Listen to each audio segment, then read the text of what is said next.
2 petites gouttes, administrées oralement. Ces enfants gazaouis sont parmi les tout premiers à recevoir une première dose de vaccin contre la polio. La campagne de vaccination a débuté ce samedi dans cet hôpital de Khan Younes. Objectif, éviter que ne se propage la maladie, très contagieuse, après un premier cas détecté chez un bébé de 10 mois. Cela faisait pourtant 25 ans que la polio était éradiquée dans la bande de Gaza. J'avais peur.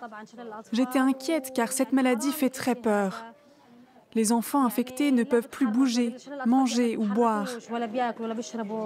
Une campagne lancée quelques heures avant le début des pauses humanitaires acceptées par Israël. En tout, quelques 640 000 enfants de 0 à 10 ans doivent être vaccinés. Il faut 2 doses à 1 mois d'intervalle pour que l'immunité soit effective. Si la communauté internationale veut réellement que cette campagne soit un succès, elle doit appeler à un cessez-le-feu, parce que ce virus, lui, ne s'arrête pas et n'a pas de frontières. Le virus se transmet par les selles ou les sécrétions venant du nez et de la gorge d'une personne infectée.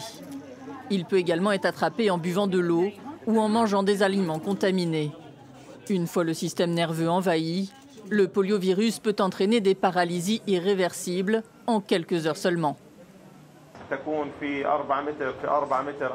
Un grand nombre de personnes vit entassées dans des petites tentes de 4 mètres à peine. Parfois 12 à 20 personnes s'y entassent.